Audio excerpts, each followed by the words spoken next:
Welcome, everybody, back to another episode of The Professor and the Idiot. Episode 2, to be precise. Episode 2. We made it through the first one. Hopefully you guys didn't find us annoying or boring or both, and so you'll keep on listening. And we're not on any watch lists? Yeah, not yet. I would like to be on a watch list. I would too.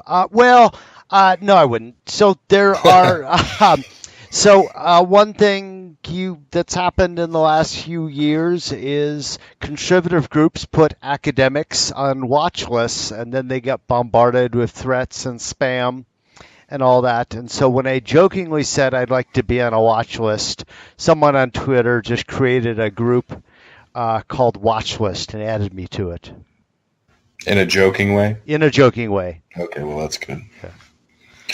I don't know if you listeners know, but you might not want to threaten Nick. He is armed and capable of hand-to-hand combat. So, man, that's really going to get me on a watch list. And it's only in defense. It's only in defense. I keep my guns locked away in a gun safe. I don't keep them armed and around under the couch. I keep mine on my nightstand right next to my head, ready to rock. So don't come into my house. Are you serious? Yeah. Huh. Okay. What's the point of... Have you ever heard that Jim Jeffries comedy bit about gun control? No. Guns? Oh, it's great. He's on the side of I think he's Australian. Yeah. But, he's not the biggest fan of guns. And I'm a huge advocate for guns. I've shot guns and hunted my whole life, so I'm totally pro-gun for the most part. I'm not one of those crazy people that thinks everybody should have them, and that'll be a subject. Maybe that'll be an episode we can do soon. Sure. But he had a great point of he's like,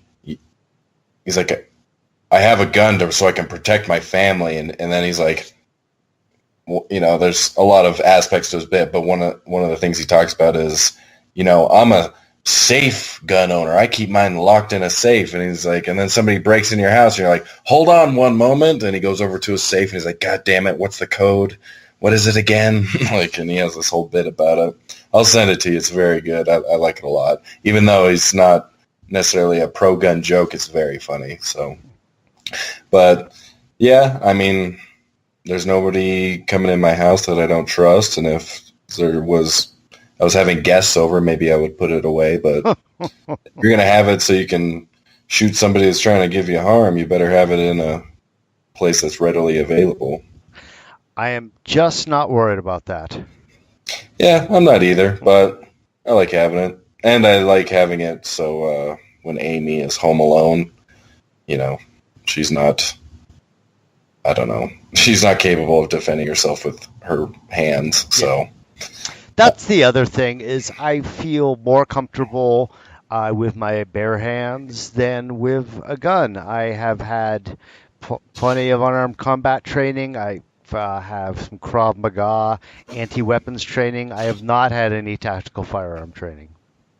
Yeah, me neither. I've never, it's a pistol, next to my bed. And to be honest, pistols are like the least fun for me to shoot. I'm a rifle guy myself. Yep, me too. Pistol, short range, really inaccurate. I'm into precision and accuracy. That's what I like. Yep. All I have is long guns. What about so you got rid of your pistol? That's part of your Facebook profile picture? Yeah, not my pistol. Okay. Oh, it's not yours. Okay. Actually, it is sort of. Here's the story. A friend got a Glock 19 and we went shooting it. And then I had that's actually a replica. It's from Japan, so it looks totally realistic, detachable clip and everything. But so I just texted him a picture saying, hey, I enjoyed shooting that so much, I went and got my own, just leaving him puzzled about how I was able to get a pistol in California in a single day. Oh. Okay. That's where that came from. Yeah, so not a real pistol. Oh, okay. Yeah.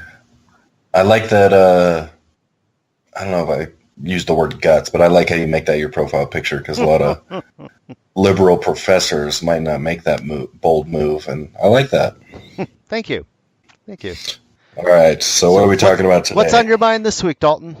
This week, I was getting over a cold. It was kind of an interesting cold because I felt pretty fine. I was a little tired, but it was mostly like a lung thing. But I wasn't like coughing a ton. I don't know. It was kind of a weird sickness. I wasn't sure what it was, but I think I'm over it now. So I trained with Andy on Sunday. I was feeling good on Sunday. I trained with Andy, and we went pretty hard. It was just me and him at the open mat. Yeah. So it was then the next day that I think that hard training session kind of knocked me back down. So, but I'll be back. I'll be teaching on Saturday. Excellent. I'll be back training regularly on Monday. So what's on your mind? What's your question for the week? My question for the week, and so many people that are young adults or kids coming up through school, this is either an issue for them or a worry for them that it will be an issue, is why is college so much more expensive now than it used to be? It's a great question. And it's a question we can talk a long time about. And so, I'm not an education economist. I don't claim to have the definitive answer, but I will list several probabilities as to why education costs more, talk about the evidence for and against them, and then at the end I'll ask if it's even the right question we should be looking at or not. Okay. Let's take everything in turn, and each one of these answers I think will be grounds for there'll be a lot to say. But just some numbers first. America has the most expensive college in the developed world. The American students spend an average of about $30,000 a student a year, which is nearly twice as much as the average developed country. And by developed country, I mean countries in Western Europe or Japan. About a third of countries in the developed world offer free college. Another third of those countries have very cheap college. But here's the big but. There's, in most of these countries, a lot of tracking in the educational system that we don't have in America. What do you mean by tracking? So Germany is the classic example. In Germany, there's 3 different kinds of high school called Gymnasium, Realschule, and Hauptschule. So only Gymnasium is college prep. Right. So if you go into the other 2 schools, especially in Hauptschule, you'll be getting some vocational education along the way, so you won't need any more schooling. But so what that means is if you're chosen when at the age of 12 or 13 for the high school on the basis of test scores, and that high school is going to determine whether or not you can go to college. So you won't even have a choice. Yes. So now it's, it doesn't make it totally impossible, but you're unlikely to. And, there's some of that in American educational programs. Some schools have tracks. There were certainly tracks when I was in high school. But, they weren't different schools. They weren't so firm, right? In America, we don't do that. We're much more about the meritocracy. Anyone can, our ethos is anyone can make their own decisions, anyone can get ahead. And so there's less tracking, and so any college is open to any high school graduate. Wait, so you said this test is done at 12 and 13? About, right. So it's different. In Germany, it's different kinds of high schools, right? So, yeah. And it's, so that's going to determine whether or not you go to college preparatory high school. And so if you do that, and you have fewer people going to college, it's easier to make college free. That seems like a poor idea because, I don't know, like you said, you weren't that great of a student. Is it based off test scores, I'm assuming? You know? That, to my best of my knowledge, is test scores. So, I mean, people change, That seems like such a young age to just determine, all right, this is where you're going, and you don't have much of a say because someone like you said in the last episode, you didn't do that well in school until you're almost through with college. So, you're already in college till you really Yep. turned it on and became, I'm sure, a great student, and look what you've become. Eventually, finally in grad school, I became a good student. But yeah, that wouldn't have been a good system for me. So there's no perfect system, right? But on Yeah, the other hand, at the age of 12, most of the time you probably know who's going to be go to college and do well and who isn't. yeah. And so the trade-off is, fewer people are going to college. It's easier to make college inexpensive or free. That is a good point. When I was looking up stuff about college, that is probably one of the biggest factors that was talked about is the amount of people going to college. Yes. And I'll want to talk more about that later on. Now, with a system like that, I mean, I don't know how in depth you got into just that German system. Yeah. If you're just like an adult, let's say you're 40 and you're like, I want to go back to school, I want to go to college. Is it possible? I don't know. I mean, I would assume so. I would assume nothing is Nothing is really impossible. Yeah, but you might just have to pay, or there might be some obstacles you have to overcome. So I don't know if there's one right answer there. Just my point is there's different ways of doing it. Arranging an educational system with arguments pro and con in favor of each one. I don't think there's as much school tracking in England, but I think there is a test. There is that will qualify you for college that people have to take. Mm-hmm. Yeah. So I mean that is one possibility. Is just that kind of trade-off. Okay.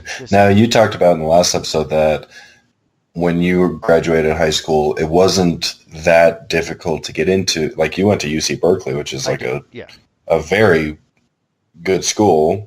Am I correct? I mean, that's a very popular college. So, was that like countrywide at that time, where like it wasn't that crazy difficult to get into college? So. Yeah, it just wasn't as difficult. When we say it's a good school, that means two different things. In terms of a research university with the smartest faculty, the people who've won the most Nobel Prizes, yes, it's one of the best universities in the world. But in terms of getting an undergraduate education, you'll probably get a better one if you go to a small liberal arts school. Right. Okay. So that having been said, in 1984, when I graduated high school, if you got about a fairly low total, maybe 1150 on the verbal and math, maybe 1200 on the verbal and math SATs, you could automatically go to any of the 9 University of California schools of your choice. Your grades did not matter. And so with that, you're paying full tuition. That's not a scholarship or anything. But you're accepted to go. Yeah, and of course it was a lot cheaper. It was then about $700 a semester. Wow. And so with inflation, maybe that's $4,000 today. Wow, it's that big of a difference. Yeah, yeah. So still though, now my test scores and my grades, let alone, I wouldn't have gotten into Berkeley. I wouldn't have gotten into any of the University of California schools.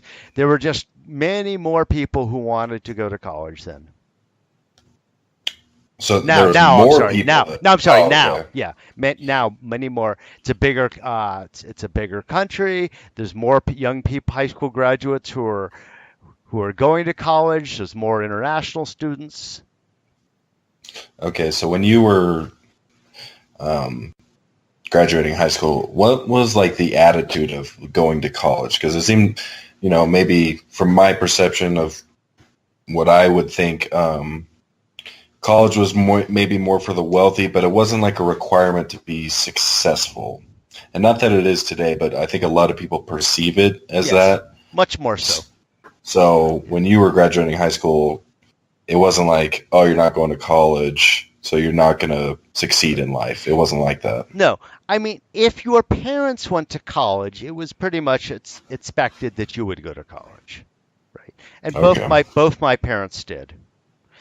So there was little expectation that I would do anything else, would do anything besides go to college. Especially since maybe you didn't have a specific goal or occupation that you wanted to go into. That's correct. Now, if Okay. I had been, if I had had something I really would have wanted to do or wanted to join the armed forces, they, I'm sure they would have said, go for it. But just otherwise, the expectation is that I would go to college. Okay. Were you excited about that at the time, or were you just like, I guess something to do? I was excited because I could live away from home, and and yeah, that's Meet about girls. it. Meet girls, yeah. I'm sorry, I know I've asked this, but what year did you graduate high school? 1984. Okay, just a year after my dad. Yeah. Okay. So that's a big, now the University of California, was 4,000 then. Now in modern dollars, it's about $15,000 a year, and that's for the in-state tuition. Wow. Yeah. That is incredible. Yeah. I think a big mistake, and maybe you can comment on this, I think, because I went to Salt Lake Community College for 2 years. I'm just taking a little break to focus on my job because I'm a sprinkler fitter apprentice, which is, it's a full-time job plus books and training and tests and stuff like that. So I'm kind of focusing on that right now just so I can get more income and just build some stability in my life. And then I'll go back to school because I really want to get a degree in history. I love history, so it's always going to be a goal of mine. But forgot where I was going with that. That's all right. Nothing wrong with that. I mean. Oh, okay. I got this. I feel like people make a huge mistake of going to a big time university all 4 years, like if they're getting a bachelor's degree, versus if you're just getting your associate's degree, why not go to the cheap, community college first and then bump up to university? I think for a lot of students that makes sense. Because that's what my friend Alex, he's getting a degree in business or some sort of business degree, and that's what he did, and he was able to pay his way through his associate's degree, and he got like a little extra associates like in business, so he had to take some more classes, but he came out of community college debt free, and now he's going to Utah State University, and I'm not sure if he's paying all himself or if he's getting loans, but to me it just seemed like community college, it seemed like they have much smaller class sizes. Yep. Way more one-on-one time with teachers. Yep. So I was, I just I see all these things about like how much debt students have, and I'm just like, yeah, but a lot of the reason you have so much debt is you just went to this big nice school right out of the gate when you didn't even need to. Yep. So, there are a lot of directions we can go with this. I mean, it all depends upon whether you can get a scholarship, what kind of school you're applying to. Right, if you're going to go to a big state school like Utah or Berkeley, absolutely. And indeed, for students who didn't do well in college, who didn't do well in high school, community college offers a route where they can get their grades up and then transfer to a good school. If you have scholarships or can afford to go to a little liberal arts school, those, you get a really good education at those. If you're a really fancy student with good grades and extracurriculars and you can go to an Ivy League school or something like that, those schools are now all tuition free, unless your parents make above a certain threshold that's fairly high. Like Harvard, Yale, none of those schools charge tuition anymore unless your parents make any more than $80,000 or $100,000 a year. So if you qualify, if you got the grades or athletic ability, then it's basically free. Yeah, now those schools are really hard to get into, but if you are, those schools are free now. Is that a new thing? Because I feel like Jack said he was still, he went to law school, but my jiu-jitsu instructor. One of mine too. Yeah. Jack, he went to Yale and then got his law degree at a different school. I can't remember which. University of Virginia. Yeah. So I think It wasn't the case when he was going there. Am I No, correct? no, that's a new thing, right? That happened as college got more expensive and those schools all had bigger and bigger endowments. I mean, Harvard has like 20, 30 billion dollars in the bank. It's like a giant untaxed hedge fund. Well, I mean, Yeah.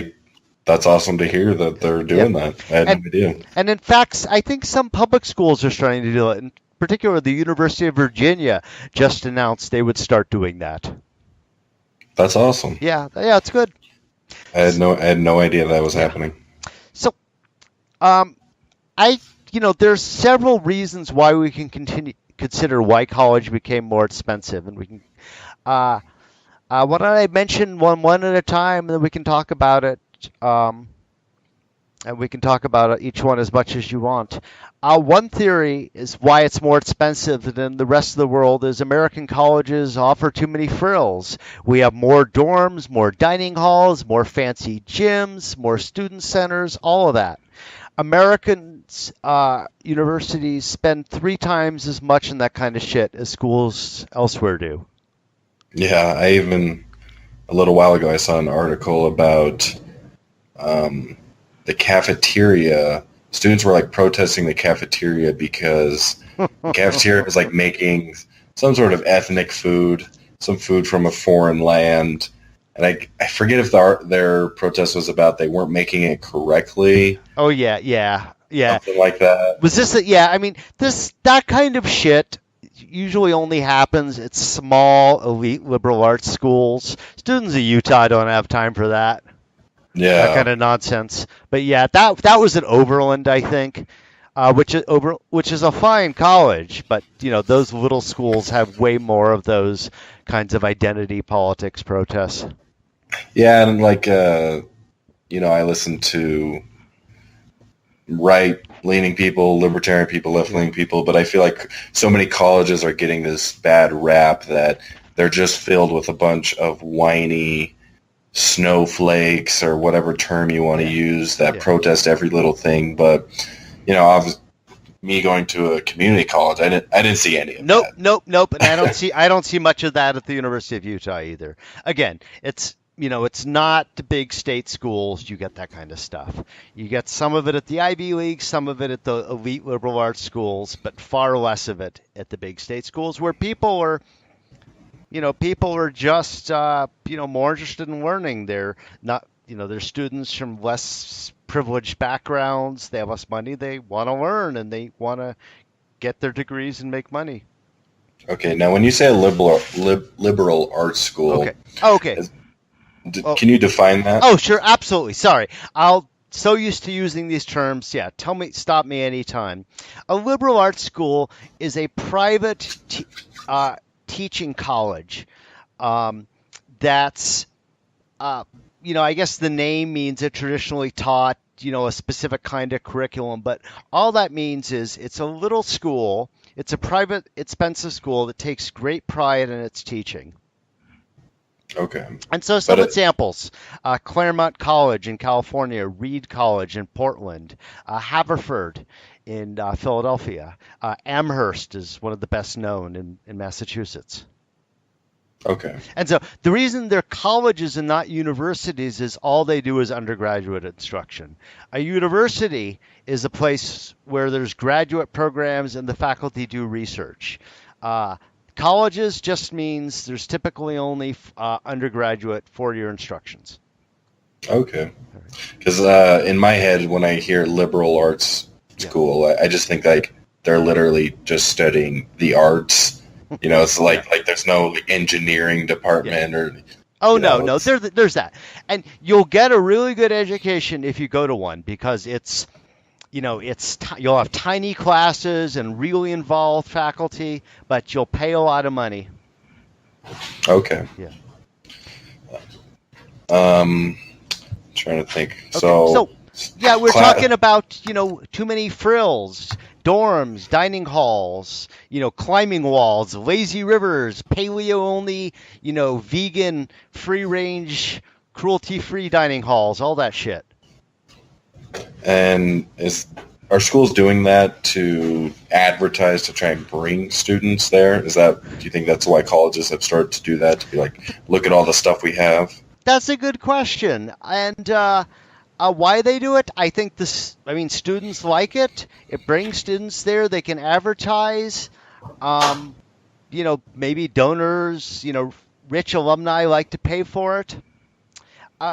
So the punchline, though, is if you take away all this stuff, even if you don't consider all the dining halls and lazy rivers and other fancy shit, American colleges would still be a lot more expensive.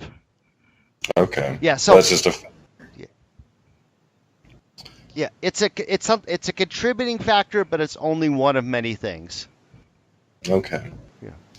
All right. What's the next factor? Okay. Next thing, and this is something that I'm very, very invested in. And climbing walls are great and all because I can use that stuff, but it doesn't it's not as I'm less anyhow. I'm not as invested. The next thing is something a lot of people have noticed, that is how much bigger the number of administrators at universities have grown and grown and grown over time. Let me give you some examples, some numbers. Between 1993 and 2009, the number of administrators, that is, people who weren't teachers, grew by 60% in American schools. That was growth rate that was 10 times the rate of tenured faculty positions. At the California State University system, that is the second tier of schools at California, between 1975 and 2008, the faculty only grew from 11,614 to 12,019, so just a few hundred, whereas the administrators grew from 3,800 to over 12,000.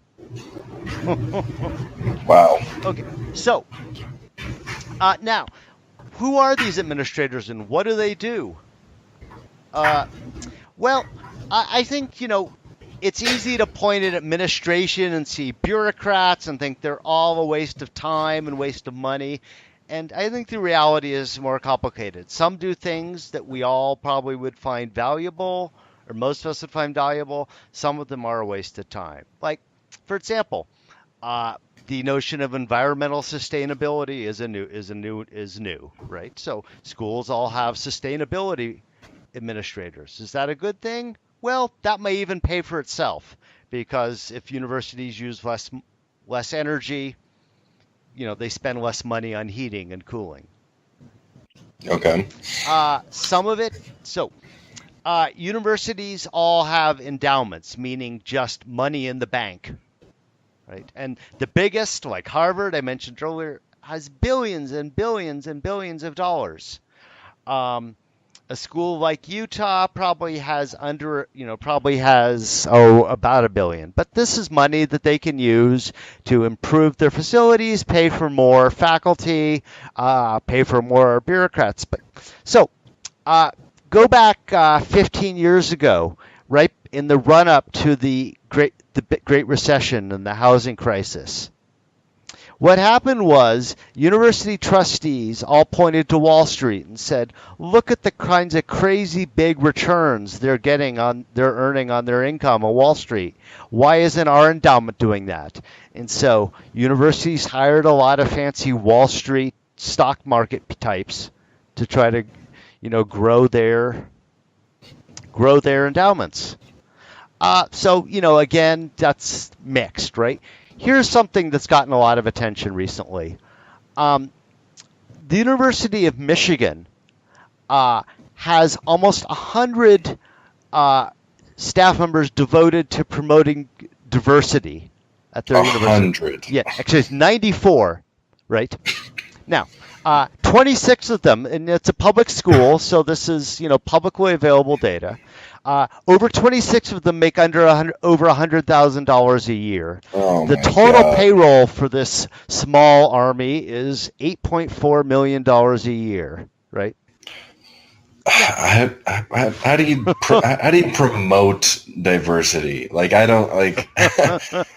Like it's for that cost. Yeah, exactly. Right. Now, having a few people, it's probably a good thing. Having this many, that seems like a fucking waste of money. That seems like it is. Yeah. Especially in Michigan. It's nothing but white people up there. Well, yes and no. I mean, for example, there's, the largest number of Americans from Arabic background are in Michigan. Really? Yeah. Dearborn, Michigan. Yeah. I take that back then. Yeah. So, but no, there are. Yeah. It is more white than California or Utah. So, but there are also University of Michigan is one of the top research schools in the world. It's right up there with Berkeley. So they're recruiting nationally and internationally. Okay. So do we need 100? No. And in fact, so part of that, one thing these administrators do is they just provide cover, right? If someone says, hey, how come your faculty and student body are still so white? You can say, I don't know, but we have all these administrators who are working on it. Because we're a predominantly white country? I don't know. Well, less and less, right? Yeah. So, in fact, someone just did a study which showed that if universities having chief diversity officers does not make your university more diverse. And all the universities are probably going to ignore that fact. Right, because it's cover, right? It's, and so I remember actually, so my second to last book was about higher education itself, trying to explain why women now get more than half the PhDs but are only a third of the professors. And so I sat on a committee about faculty diversity at the University of Utah about 5 years ago. And so for a couple of hours, the discussion went around and around about why there weren't more non-white faculty members. But what every suggestion boiled down to was, we don't pay them enough. Namely, if the university paid non-white candidates more, they would come. If they can get more money elsewhere, they'll go there. So there's schools that are basically buying non-white professors to look good. I don't know if won't go so far as to say that's what the reason is. Yeah, well, I'm sure they're qualified. Right. I want to make it. Yeah, I don't know. Yeah, I won't say I won't go. But anyhow, all I'm saying is they're paying more for whatever reason, right? Because if you have two jobs that are in comparable places, good places to live, you're probably going to go with the one that'll pay you more. Yeah. Wow. That's interesting that you said that a third of professors were women, but in elementary school. Yeah. Oh, I'm sorry. A third of the tenured professors are women. Go on.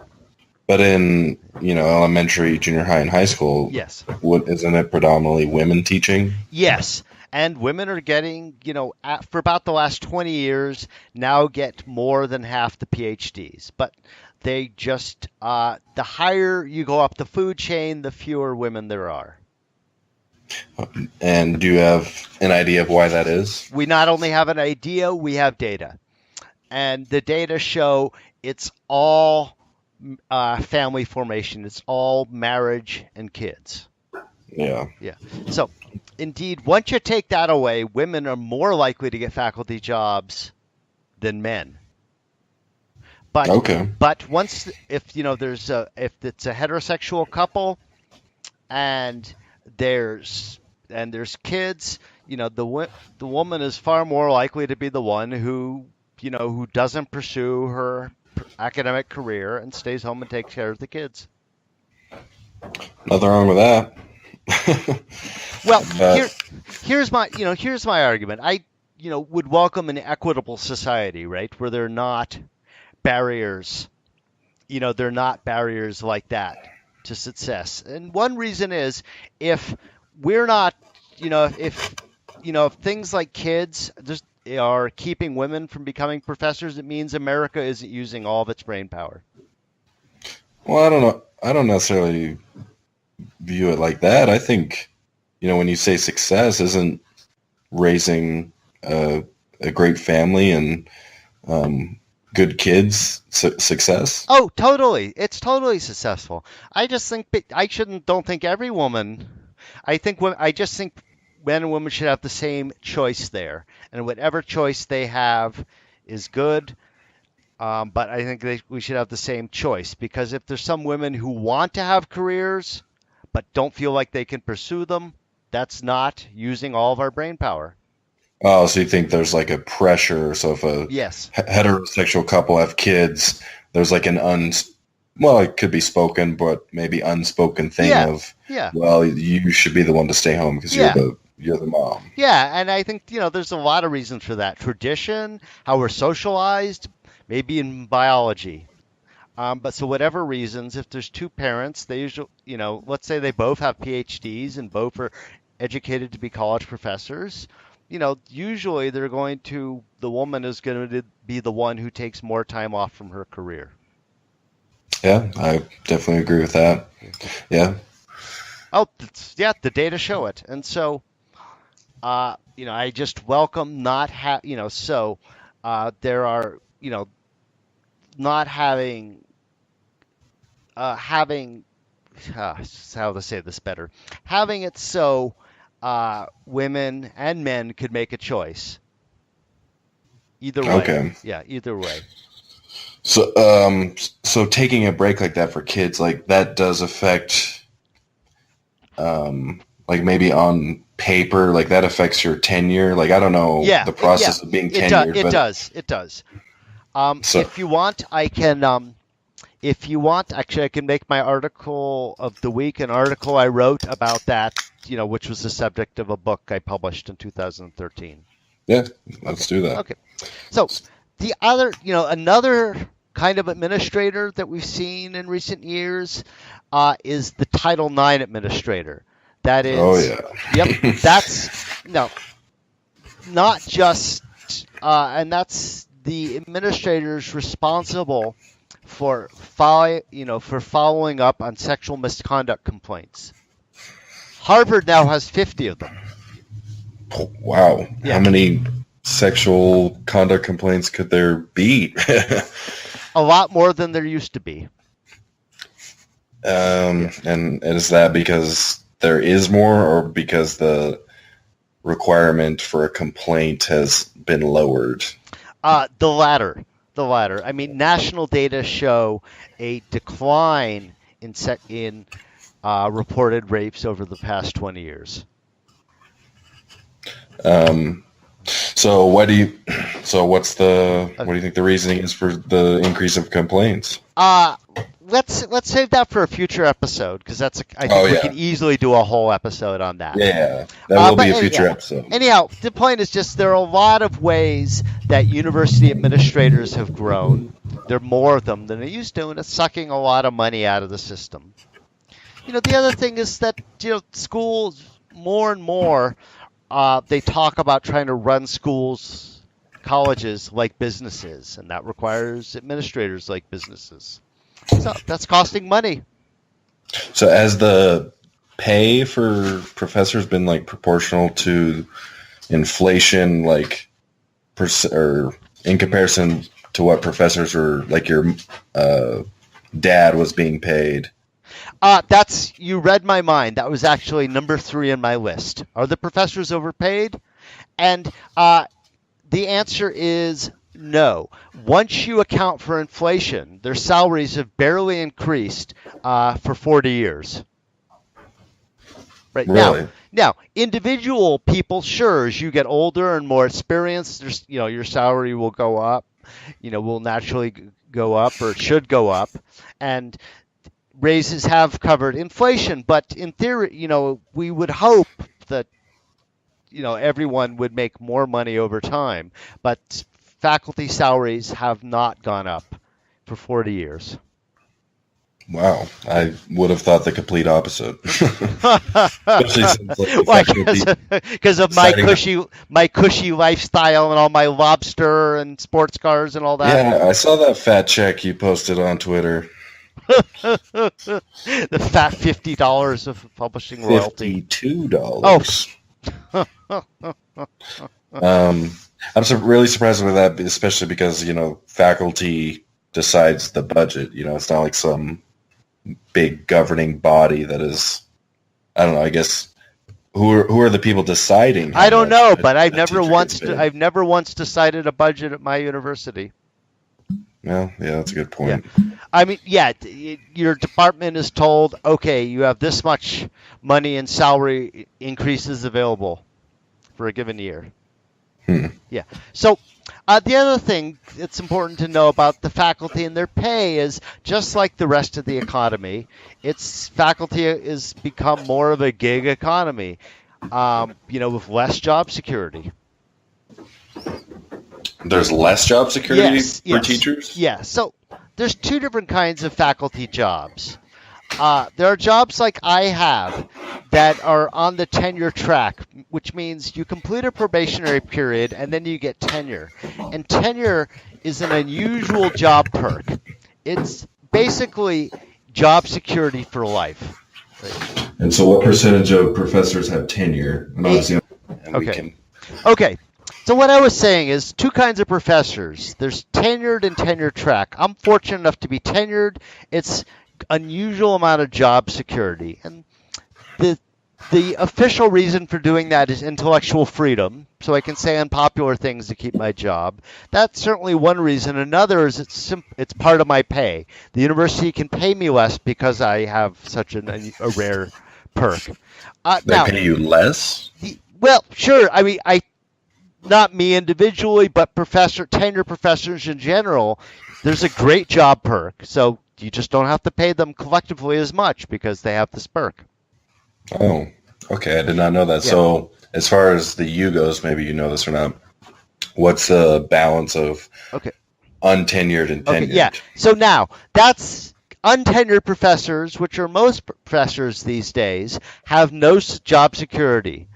They may be on a semester-to-semester or year-to-year contract. And there's been a huge growth in non-tenured professors over time, right? So in the 1970s, only over 3/4 of professors were tenured or on the tenure track. Now half of them are. Right? So it's cheaper labor for schools. But I thought you said it was cheaper if you were tenured. No. I mean, it's cheaper compared to what would be for, if there weren't tenure, all professors would have to be paid more just to compete with the private sector, right? Okay. You see what I'm saying?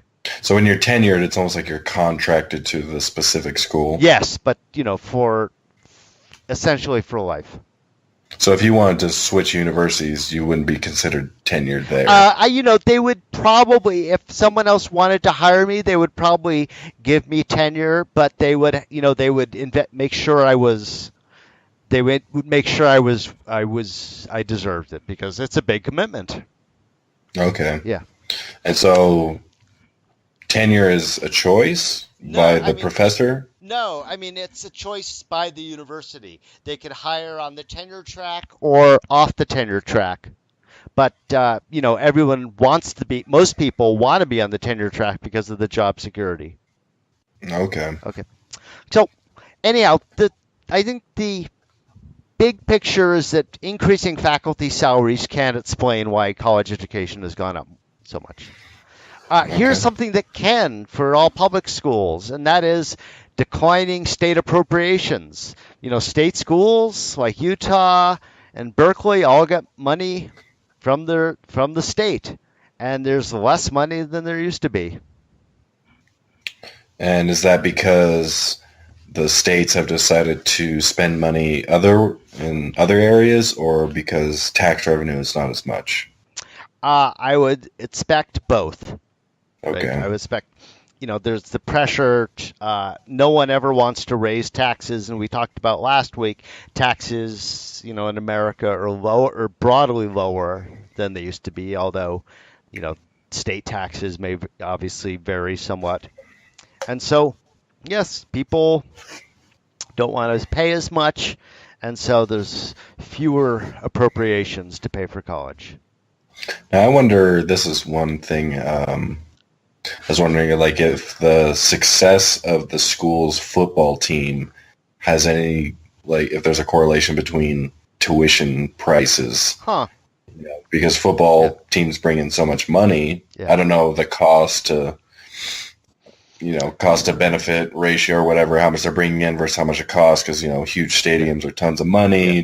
Football coaches make tons of money. Yes. So I wonder, it must be some benefit to have a very successful athletic program. Yeah. My understanding is that the only two sports that consistently make money are men's football and men's basketball.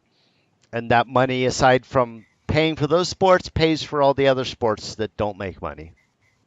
Yeah. Well, I guess that's why college football coaching is so competitive. Coaches are always being fired and hired because it seems like schools are just so desperate to have a successful program because there's so much money on the line. Yep. It's an old joke that it's a job of the college president to get his undergraduate sex, the alumni football, and the faculty parking. Just parking. So let me consider one more explanation for why colleges are expensive, and that's more of a supply side pressure. Namely, there are, there's students are eligible for getting, federally subsidized student loans. And so in many cases, those loans are available to students who in years past wouldn't go to college. And so we've seen a huge expansion of the number of for-profit colleges that have popped up. And so if students can get federally subsidized loans, that's more money to pay for college. And so if students are getting loans, why shouldn't colleges charge more if the money is going to come, if the money is available? That's the number one critique I've heard from conservative, libertarian type people is like, if the government stopped giving out loans, watch how fast colleges would drop their prices and cut out all the bullshit and the 100, diversity employees, because if attendance was cut in half because students just simply couldn't afford it, like me, I took out student loans just to go to community college. So, I wouldn't have, if it wasn't for that, I wouldn't have gone. So if half the students, that's just throwing out a number, if half the students were just like, well, I'm not going to college because I can't afford it, colleges probably change things quite a bit. Right. But also, if you couldn't have gotten those loans, you couldn't have gone to college. Right. Yes. So there is a benefit. I'm not totally knocking student loans or anything like that. I mean, I used them. Yeah. So but that's the argument I hear. Is it a possible argument? Sure, but there are also several other good arguments we've considered. And I guess that libertarian critique ignores the proliferation of for-profit colleges, which many have high, and this isn't all for-profit colleges. There's some good schools out there, but a lot of them have very high tuitions, very low graduation rates, and offer useless degrees. So, is there a famous college that you could say is a for-profit college? I guess the one we can all think of is Phoenix College. But, you see ads for them on TV all the time. The DeVry Institute. Is that still a thing? I'm not sure, but because that seems kind of confusing to me, because you say for-profit college, and then you mentioned earlier Harvard has like $1 billion saved up. Okay. That seems like profit to me. Well, the difference is there's not the difference between all nonprofits and all for-profit companies as America is. In a for-profit company, the shareholders or the board members are getting a share of the profits. At a nonprofit institution, they're not, right? That's the broad difference between a for-profit and a nonprofit institution.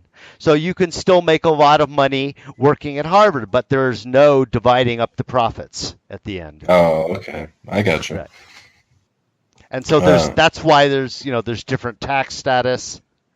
Right? There are no capital gains. There are no shareholders.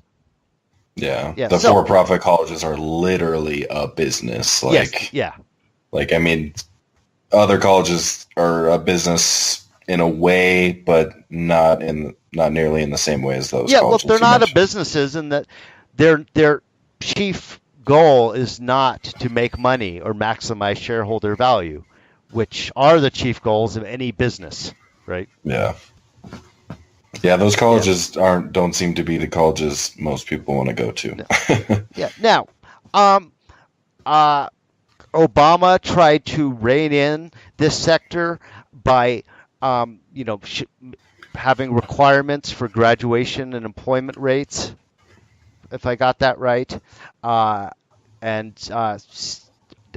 Betsy DeVos, the new Trump's education secretary, her family was in that business, and so those requirements have gone away.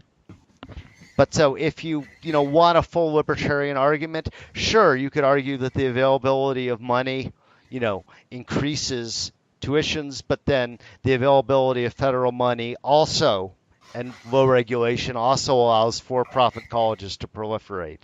So you can't have it both ways. Okay, and here's one question I was thinking about today. Should everyone, in quotes, obviously not every single person, but should everyone go to college? This is another point I've heard from conservative type people, that more people should be going to trade schools, which I am in now. So I've done both. I've taken out student loans, gone to a community college, but I'm also in a construction trade. Yeah. And we talked about infrastructure and all that stuff, which is largely construction, in the last episode. So should people be pressured to go to college as much as they are? Oh, fuck no. And that's not just it's not just a conservative idea. Although, although if conservatives suggest, I think this has really been a bipartisan thing, right? Where for decades in America, the message we all got was, to have a great career and make enough money, you need to go to college. The ideal should be go to college and get a 4-year degree. And so, the number of people who have 4-year college degrees has gone up a lot over time. When I went to college, it was 1 in every 4 Americans had a 4-year college degree. Now it's 1 in every 3. And my response is no. I don't think the economy can handle all those college graduates. So do you just think there should be more incentive to show young people, hey, there's other things you can do without going to college? Yes, very strongly. And so there have been some good bipartisan thinking here, right? You pointed out many conservatives have made this point. Obama, floated a proposal in his last couple of years of office for free community college and talked up the benefits of getting 2-year technical degrees.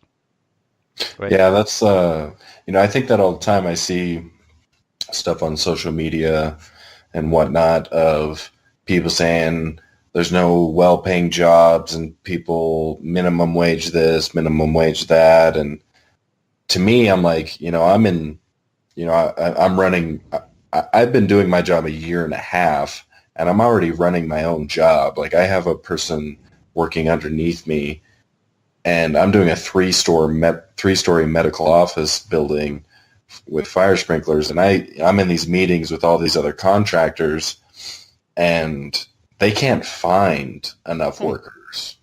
Well, they're desperate for skilled laborers. Yep.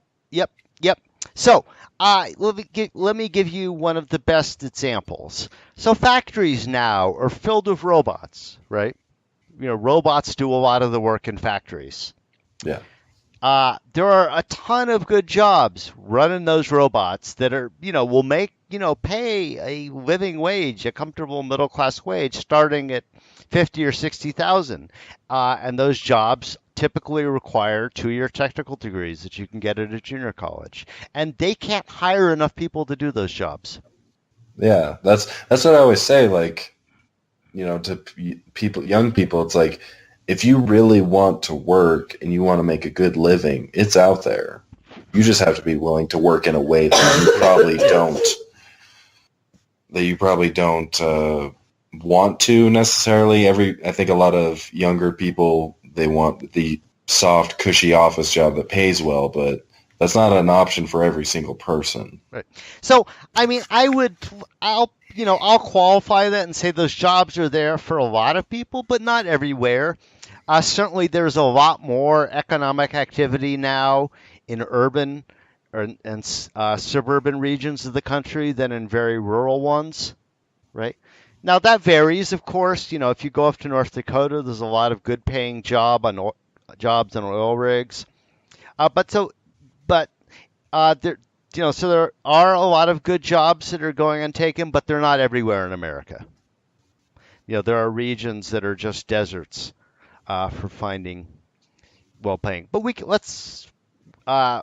let me get back to the topic at hand. So I totally agree with you that not everyone should go to college. That 30 years ago, 35 years ago, the economy could find a place for people who graduated with degrees in the social sciences or the humanities. Now, far less so, and indeed some of the bench sciences like biology. Right? Okay. Yeah, and so I've had discussions like this with many friends, and it's also worth pointing out that when it's affordable, college isn't just about money. It's about human enrichment. It's about becoming a more logical thinker. It's about learning more about the world. Well, especially with the access to knowledge that we have today, yeah. There can't be too much knowledge that you have to go to a university to get. There's so many books and podcasts and videos and lots of lectures from universities and professors and stuff that you can get online for free or at a very low cost.